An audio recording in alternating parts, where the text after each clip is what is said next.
La sédentarité, depuis des années, c'est très connu, ça tue autant que le tabac dans le monde.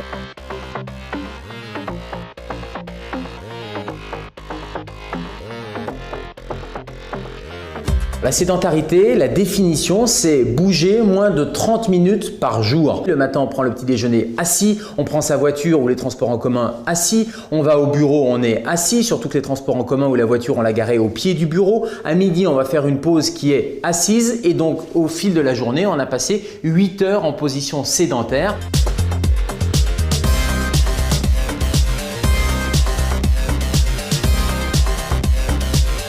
Il y a plusieurs conséquences négatives sur la santé de la sédentarité. Première conséquence, elles sont, j'allais dire, sur les maladies métaboliques, l'hypertension artérielle, le diabète, toutes les maladies cardiovasculaires, le risque d'AVC, etc.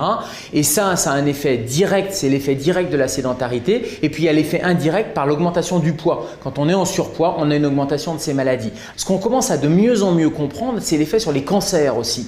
Augmenter sa sédentarité, c'est malheureusement augmenter le risque de cancer. Cancer digestif, le cancer du côlon, cancer gynécologique aussi. Et pourquoi? Les études sont en train de montrer que ça a un effet sur les chromosomes. C'est-à-dire que le fait de rester assis raccourcit les chromosomes, l'extrémité des chromosomes qu'on appelle les télomères. Et puis il y a un troisième effet qui pourra expliquer en partie les maladies neurodégénératives, Alzheimer, les maladies de Parkinson. On voit que ça a un effet négatif sur les maladies du système neurologique et donc la sédentarité augmente le risque de maladie d'Alzheimer.